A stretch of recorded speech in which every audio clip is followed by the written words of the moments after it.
இந்த ஹிப்கோ பாட்டு பாடுறோம்டா மாவீரர்களுக்கு சனத்தை வர பண்றதுக்கும் வரியை போட்டு போடணும் பாட்டு. அதுல எந்த சந்தேகமும் இல்லை. சுமந்திரன் பிள்ளையாலே கருப்புலி கறந்துற பரத்துற ஏன் பாடலாம் இருக்கு.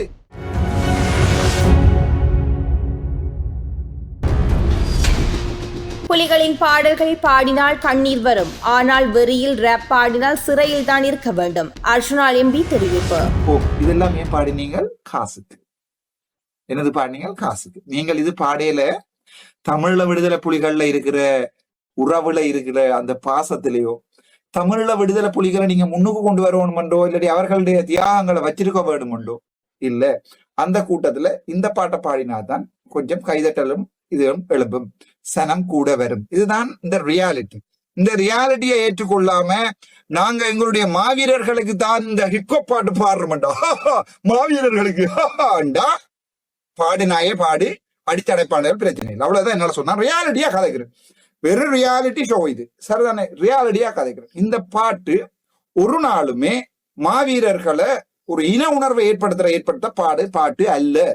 இந்த பாட்டு தனிய காசு உடைக்கிறதுக்காகவும் சனத்தை வர பண்றதுக்கும் வரியை போட்டு போடனா பாட்டு. அதுல எந்த சந்தேகமும் இல்லை.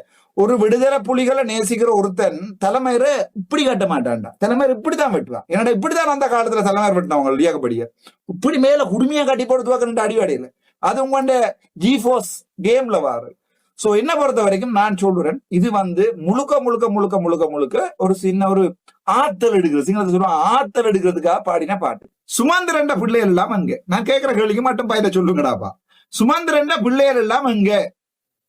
சுமந்திரண்ட பிள்ளைகள் ஏன் ஒரு சுமந்திரண்ட பிள்ளையால பாட்டு பாடையலாம கிடக்கு. இதை நான் இவ்வளவுதான் கேட்கிறேன் உங்கள்ட்ட. சுமந்திரண்ட பிள்ளையால ஏன் கருப்புலி கறந்துற பரத்துற ஏன் பாடையலாம் இருக்கு. ஏன் சுமந்திரண்ட பட்டைக்கு பாடையலாம்? சும்மா கேட்கிறேன், சும்மா கேட்கிறேன்.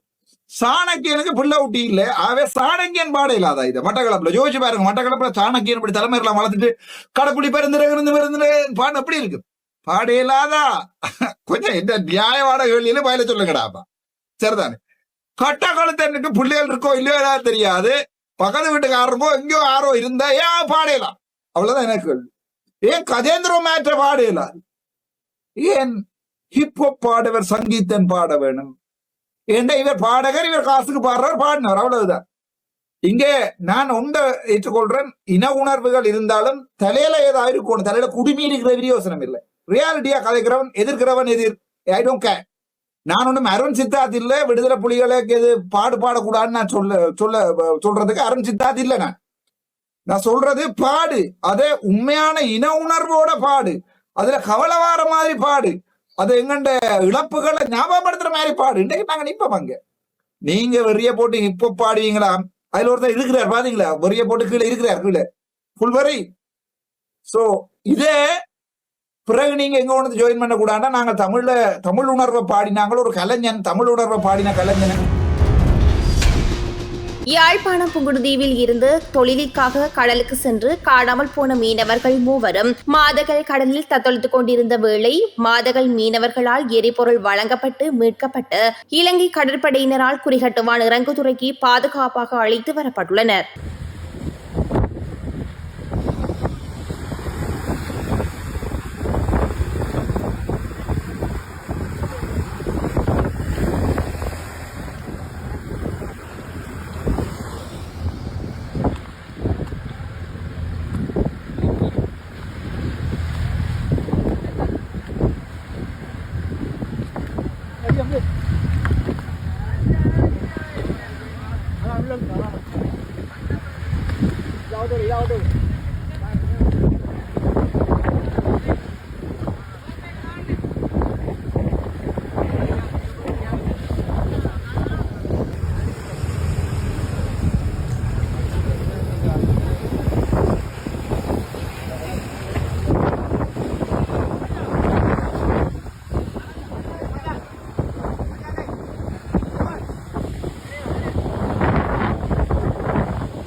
வவுனியாவில் கோயில் பிரச்சினை, கத்திக்குத்தில் மகன் உயிரிழப்பு, தாய் பலத்த காயம். வவுனியா ஓமந்தை நாவட்குளத்தில் கோயில் பூசை தொடர்பான முரண்பாட்டில் 32 வயதுடைய ஒரு பிள்ளையின் தந்தையான சேதுபதி நிரோஜன் என்பவர் கத்திக்குத்து தாக்குதலுக்கு இலக்காகி உயிரிழந்துள்ளதுடன் அவருடைய தாய் பலத்த காயங்களுக்குள்ளாகியுள்ளதாக ஓமந்தை போலீசார் தெரிவித்துள்ளனர். வவுனியா ஓமந்தை போலீஸ் பிரிவுக்குட்பட்ட நாவல்குளம் பகுதியில் உள்ள ஆலயம் ஒன்றின் கதவை உடைத்து 6 பேர் கொண்ட குழு ஒன்று வலுக்கட்டாயமாக பூசை செய்வதற்கு முற்பட்டுள்ளது.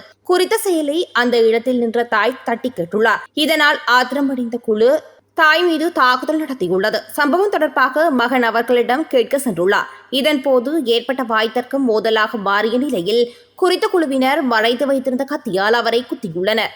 இதனால் பலத்த காயமடைந்த இளைஞனை அங்கிருந்தவர்கள் மீட்டு உடனடியாக வைத்தியசாலைக்கு கொண்டு சென்ற போதிலும் அவர் கொண்டு செல்லும் வழியிலேயே உயிரிழந்துள்ளார். யாழ்ப்பாணம் செம்மணி மனித புதைக்குழியில் தொடரும் அகழ்வு பணிகள். இன்றும் புதிதாக எலும்புக்கூடுகள் மீட்பு. செம்மணி மனித புதைக்குழியின் இன்றைய அகழ்வின் போது மேலும் 6 மனித எலும்புக்கூடுகள் புதிதாக அடையாளம் காணப்பட்டுள்ளன. இதன் அடிப்படையில் இதுவரை 302 மனித எலும்புக்கூடுகள் அடையாளம் காணப்பட்டுள்ளதுடன் அவற்றில் 298 மனித எலும்புக்கூடுகள் முழுமையாக அகழ்ந்தெடுக்கப்பட்டுள்ளன. அனுரவின் அமைச்சர் யாழ்ப்பாணம் வருகை, பல்வேறு நிகழ்வுகளிலும் பங்கேற்பு. மகளிர் மற்றும் சிறுவர் விவகார அமைச்சர் சரோஜா சாவித்ரி போல்ராஜ் யாழ் மாவட்டத்திற்கு இன்று விஜயம் செய்து மக்கள் சந்திப்புகளில் பங்கேற்றுள்ளார்.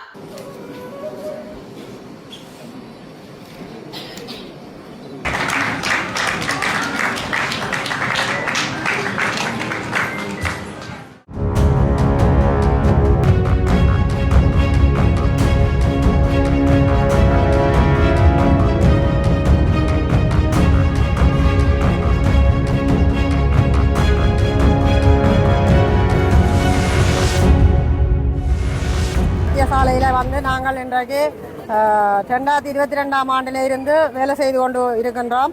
இன்றைக்கு வந்து நிரந்தர தேர்வுக்காக தெரிவு செய்யப்பட்டு வந்து நிற்கிறோம். உண்மையின்படி இங்கே வந்து 5 வருஷத்துக்கு மேலே 200 சொச்சத்துக்கு மேலே வேலை செய்து கொண்டு இருக்கிறோம். ஒவ்வொரு நாளும் 7 மணிக்கு வர வேணும், இந்த டைமுக்குள்ள வேலை செய்யணும்னு சொல்லி எங்களோட ரத்தத்தை புழிஞ்சு பிள்ளைகள் குட்டிகளை விட்டு இரவு பகலாக இங்கே வேலை செய்து கொண்டு இருக்கின்றோம். ஆனால் எங்களுக்கு வந்து ஒரு தீர்ப்பும் இல்லை. ஏன் நாங்கள் இன்றைக்கு வெளியில் நிற்கிறோம். வெளியில் உள்ளவைக்கு என்ன வேலை தெரியும்? எங்களை வச்சு ஒரு பகடக்காயா வச்சு உருட்டி கொண்டிருக்கிறோம். நீ இன்றைக்கு செய், நாளைக்கு செய், உங்களுக்கு நாங்கள் எந்த ஒரு இதுவும் இல்லாமல் இந்த வேலை நியமனம் வந்ததுன்னு சொல்லிச்சுன்னா உங்களுக்கு நாங்கள் முன்னுரிமைன்னு சொல்லி சொன்னவே. ஆனால் 180 நாளைக்கு மேலே வேலை செய்தால் அவைக்கு முன்னுரிமை இருக்குது. ஏன் எங்களுக்கு அந்த சட்டம் இல்லை? ஏன் இல்லை? எங்களுக்கு 180க்கு மேலே அதுக்கு மேலே வேலை செய்து நிற்கிறோம். 5 வருஷம் அதுக்கெல்லாம் யார் தீர்வு சொல்கிறது? இவையெல்லாம் இந்த வேலை செய்தவ இவைக்கு என்னென்று வேலை வந்தது? நாங்கள் இன்றைக்கு வெளியில் நிற்கிறோம். எங்களுக்கு இதுக்கு ஒரு தீர்வு வேணும்.